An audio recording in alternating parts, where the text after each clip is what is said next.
Good morning, everybody, and welcome to another episode of Dratnos' WoW Let's Play. So today we have a nice little speddy-uppy episode where we're going to be trying to gather ourselves some ore, primarily so that we can increase our mining skill a little bit. So right now we can only mine tin ore and silver ore in this area, as well as copper ore elsewhere. If we get to skill level 100, we can then mine iron, and if we get to 115, we'll be able to mine gold.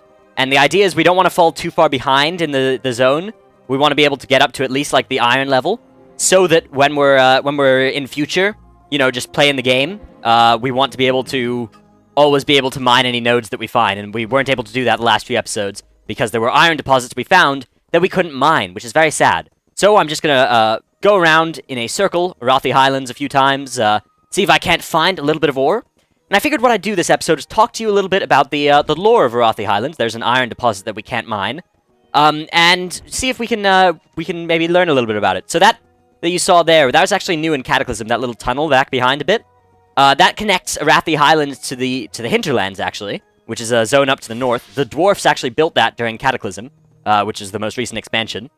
But Arathi Highlands actually was originally the biggest human civilization. The earliest big human civilization was in the Arathi Highlands. It was the Kingdom of Arathor, and it was the first kind of big human empire, as far as I know, according to the game lore.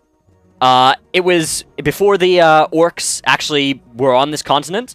Oh, we found a quest here actually. We'll read through that and learn about it next episode. We'll just accept it now because it's out in the middle, and then I'll go into more of that next episode. Anyways, so Arathi Highlands was the location of the first human kingdom of Arathor, and then it was also the place where the elves and humans, high elves and humans, first ever really kind of joined together against the trolls in the big troll wars, which is a big thing, and that's not what happens on the internet every day. That's different troll wars. Here's Hammerfall actually. This area used to be a human town. But is now controlled by the orcs, and it's been controlled by the orcs since before WoW. But it was originally way back when, before the lore of WoW. I think even before Warcraft 3, it was a human town. And so we'll just see if we can find a little bit of ore up here. Anyways, so the city Strom, which is now where Stromgarde Keep is, was the kind of human capital for a while. It was the big, place of civilization. And after the empire eventually, of course, collapsed, as most empires do. That was a bad time. And there were a few wars, and some various small kingdoms happened around here. The Stromgarde Keep was taken over by Thoris Trollbane, actually, during the Second War against the invading Horde. That was back when the Horde was just the orcs and I think trolls. They teamed up. Which was pretty awesome, actually. The lore behind that is super cool, and I'll tell you about that at some point. You see here, we're actually just going through a troll settlement, the Witherbanes. There's not really that much ore spawn around here. Usually when you're looking for ore, a good route is to just, you can actually find on various databases, like wowhead.com. You can find the routes where you're gonna find the most, amount of ore per second. But a good second is almost always just go around the corner of each map, because there are mountains around each zone to kind of separate the zones, because the WoW got kind of lazy about that. Anyways, so after the Second War was all done, they rebuilt Stromgarde, and the Hammerfall, the Horde town that we just passed, was actually converted into an internment camp, and that's where they held orcs. They kept orcs there, along with a few places in Hillsrad Foothills, which is where we were questing a few episodes back. And actually, the undead plague kind of skipped this zone. Not too badly at all affected. You see, there is mithril actually that we can't mine yet as well, so we're just gonna /cry a little bit. And so that's kind of how things progressed. Nothing big was going on.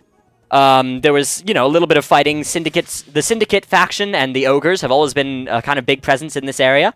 But there was nothing huge of note until during the Third War, which was the big. That was like Warcraft 3, I believe, was when the Third War was occurring, and that was the one that terminated, that ended with all the people coming together, the Horde and the Alliance, and the Night Elves, who weren't part of the Alliance at that point, and banishing Archimond, who was a demon. This is all the exciting lore. This game has so much lore. It's really impressive, and I am wholeheartedly impressed. That's part of the reason that this game is so fun. Here's a little cove with some quests, actually, pirate quests. We'll come and actually do this at some point, not in a sped up episode, because that area is actually really cool. Anyways, the Horde took Hammerfall. Long story short, and that's what happened there. And that's, I think, pretty much the history of the zone up until Cataclysm. The area stayed kind of stagnant. The forces of Stromgarde Keep weren't really associated with the Alliance very much. They sort of were a little bit, but not too much. And anyways, during Cataclysm, both the Hillsbrad foothills to the Neverreach Feathered Wheat west and the wetlands to the south of this zone have been hit quite hard with various changes, but actually this zone didn't change all that much. The big changes would be that we've now, the Horde, we made that camp, actually, Galen's Fall, that you've seen us at. That's where we were at the start of this episode, and that's where we've been getting quests. But otherwise, in terms of, like, zone control, this one hasn't changed all that much. There have been a few zones that went from, like, neutral to Horde controlled, and a few zones that went, you know, each way, really. Like the Barrens, for instance, half of that became contested and used to be Horde controlled. And Hillsbrad Foothills used to have, like, an Alliance base in it, but now, even though it's still technically a contested zone, it is, it's most, like, there's only Horde stuff there to do. But this zone really didn't change all that much with Cataclysm. It's one of the ones that got changed only a little bit. But you did see that tunnel up to the hinterlands is new. And there have been a few of the kind of old world factions, the vanilla factions, have kind of left the area.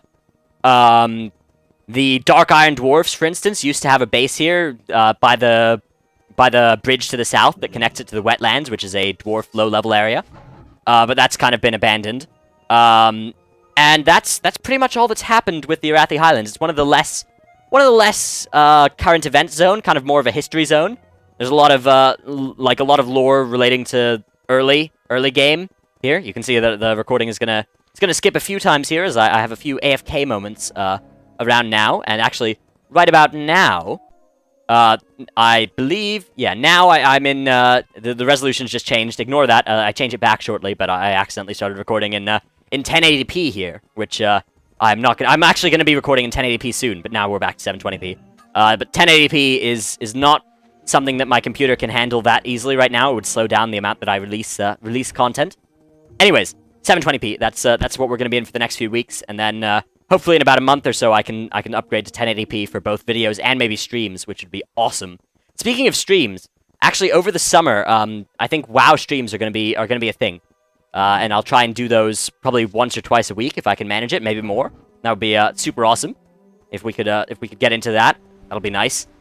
You can see we've moved actually over to the Hillsbrad Foothills. We've crossed Thoradin's Wall, which is a wall that King Thoradin built, presumably during the Troll Wars, which was way back when, again. And we're in this area right here used to be an Alliance town. It was South Shore. You can see we've undeaded it, and seriously messed up those guys. So go Horde. This area is one that used to be in vanilla and even into Wrath of the Lich King. There was always a big, like, this was the main PvP area, because Terran Mill, the Horde zone, is actually the Horde town was the closest. This area, let me get my words straight. South Shore, which is the area we were just in, was an Alliance town, and Terran Mill was actually a Horde town, and they were both very close by. They were actually the closest two opposed settlements in the game. It was like I don't know, 30 seconds walk, which is nothing. And so there was always a big fight going on. There was always, you know, Terran Mill versus South Shore, and that was great. Of course, we, the Horde, have now won that. You see, we've gone into this cave now because there's a lot of ore around here. Hopefully, we can get some tin ore and get our skill up to 100, so we can go back over to Arathi Highlands and boost up our skill a little bit more. That would be super awesome. You can see these guys are actually below our level, so it's easy for us to kind of just slaughter them. Although it's actually not that much harder for us to slaughter things at our level because we are tank spec'd, which makes it makes fights. You know, there's a different quality to fights if you're spec tank. You're gonna take them down, depending on the level. You're gonna right now leveling up as a tank is actually really fun, and it's pretty easy if you're doing it right to kill things just as quickly as if you were leveling up with one of the damage specs. But spec is short for specialization, by the way. But regardless, it's fun, having good times, and dungeons are. I love tanking in dungeons. It makes me very happy. Anyways, the area that we're in right now would be Hillsbrad Foothills, and I can actually tell you a little bit about the zone Hillsbrad Foothills since we're here. Basically, it was always kind of the big battleground area. Even back in the events of Warcraft 3, there was battling going on here. This is actually where. When the area that's currently the human capital, Stormwind, was ransacked by the orcs in one of the earlier through the Dark Portal invasion things, the humans actually fled up to here, and then the orcs followed them, and it was great fun, great, awesome. Of course, the orcs actually were pushed back, and that was not a good day for the orcs because the leadership was not the best at that time. There was some problems. There was some dissent. You had Rend Blackhand, Maim Blackhand, and they all had their own ideas about how the Horde should be going. You had, it was not the best push, because the Horde could have totally wiped out all the Alliance if they'd been united, but they actually were pushed back at the current site of the Undercity, which is now, ironically enough, a Horde capital, but it used to be the big Alliance capital, and it actually withstood a gigantic Horde invasion that was delayed long enough for reinforcements to arrive to Lordaeron and to beat back the Horde. Anyways, that's Hillsbrad Foothills. In Cataclysm, the Forsaken actually we pushed the Alliance out of this zone finally. Like finally, this zone stopped being a battleground. Lore-wise, it's been a battleground since like day one, but now it's finally, in terms of the lore, Horde controlled, which is a very sore point for Alliance, by the way. If you're near an Alliance, don't mention that. It's like it's bad news for the Alliance. This zone is. Although an equally sore point for the Horde would be the Barrens, because that used to be an entirely Horde-controlled zone, and now there's Alliance camps all over it. So, Cataclysm changed a lot of stuff like that. Anyways, the Forsaken Plague was the main reason, actually, that we could take over this zone. You can see, when we did our quests in the Sludge Fields, how that had taken over the Alliance-aligned area over there, and also, South Shore, you could see the green stuff. That was Plague. So anyways, we pushed away all the Alliance. We actually also knocked out most of the Syndicate in this area, who used to be this band of thieves that were in this area. You'll also notice that there's a very slight border up around here, behind the keep, behind Durnhold Keep, up to the Hinterlands again. Hinterlands is the north of this zone as well. And it's a pretty cool zone, actually. We'll hopefully get a chance to level there, but there are also these two Hippogriffs there that are aggressive, so we're gonna run away from those, because they're, like, level 50, and we're level 30, so they'd like, two-shot us, which should be not pleasant. Anyways, the Alliance actually still does have a little bit of a foothold in this area, up at the very north of this zone, where there are the Alterac Mountains. There's still an Alliance presence up that way, because Alterac Valley actually is a battleground that we can fight in. It's a PvP battleground that we'll get to at a higher level. And it was one of the original battlegrounds. It's a great place. It's changed a lot over the years. It used to be like a battleground that could theoretically last many hours, like days even. There were some stories of like you'd join an Arathi or an Alterac Valley, you'd come back 10 hours later and you'd join the same one. But now they've made it like a 30-minute maximum thing with a reinforcement system and everything. But it used to be. That's how it used to be. That's how Arathi or Alterac Valley used to be. Yes. Alright, we're back in Arathi Highlands now. Just doing a little bit more mining. You'll notice we've actually skilled up past 100 in mining, so we can grab a little bit of this stuff, a little bit of ore. That's what we're going to be doing. I'm amazed if any of you are still watching at this point, because this is a kind of boring. I realize here it's not the most unboring of episodes in terms of episodes, but the goal of this Let's Play was to show you everything that WoW had, and as much as like I'm trying to actually televise everything that happens with this character. It's like a full-featured WoW Let's Play. You'll see I actually forgot to get the ores that time because I have auto-loot on, but it's still not... There's a little bit of glitchy sometimes with auto-loot. Anyways, we'll take the same route around this zone, see if we can't grab some of the iron, see if any of the ores respawned, and hopefully then we'll go ahead and call that a gathering episode, and I'll try to just stay current on my gathering with little bits here and there instead of giving you these kind of sustained patches of boring. As usual, with this Let's Play, you can always skip an episode or two, or if you fall behind, that's no big deal, no problemo. You can always do that. Indeed, that is that's what I have to say. That is what I am speaking about. Our guild is actually doing great. We're guild level 2 now, which is nice. We're getting an experience boost because of that, as is every guild member. And we also have a Ventrilo server, which I was actually just on that talking with some guildies, and they're great people in the guild. If you join up, frequent that Ventrilo server, it's great. It's there's some awesome people on there. You can have some chat about the game. If you don't know much about it, you'll learn a lot. It's good. Yeah, there's it's always nice to have some informed WoW discussion. Because there's so many different opinions on this game. This game is, because it's so expansive, there's so much in this game. Here's Hammerfall again. Beautiful place. You'll notice that little place with Horde flags. That's actually the entrance to Arathi Basin, which is a dungeon we did a few episodes back now. Like 4, I think. Or not a dungeon, a battleground, rather. Yeah, actually all the battlegrounds used to have physical entrances that you'd go to enter them. But then they made it possible to just enter battlegrounds through cities. And then they made it possible to queue from anywhere. But it used to be actually that you'd have to go to a city and queue there for battlegrounds, which was a pain. But I remember actually after Warhammer Online launched, which was a different MMO that I also played for a little while, Warhammer Online made it very easy to just queue from anywhere to do dungeons, or not to do dungeons, to do battlegrounds, to do their version of battlegrounds. And WoW soon followed because there's no reason not to. You'll see right now I'm just quickly adjusting the guild bank permissions because one of the officers in the guild actually needed to withdraw a little bit more stuff than he was currently allowed to, and I decided that that was reasonable. This guild is not going to be a hardcore guild in any sense. It's not going to be focused around raiding or anything. I mean, obviously, like if a raiding group develops, that'd be great. But for the most part, if you're joining this guild, you're joining kind of a casual, like not necessarily in terms of playtime, but in terms of what exactly we do in an organized fashion. It's going to be mostly casual. The server is actually quite underpopulated. You might have noticed that by the amount of rare spawns that I've been finding based on if you actually play this game. If you don't, the amount of rare spawns that I've found while leveling is quite abnormal, and it's due to the server being somewhat underpopulated, because this game, WoW, it's losing subscribers. It's bleeding a bit. It's not that bad, and actually it's getting a little bit of a boost right now because Star Wars The Old Republic is dying, and yeah, the Star Wars The Old Republic shed like 500,000 subscribers in the past few months, and some of them are, of course, coming back to WoW.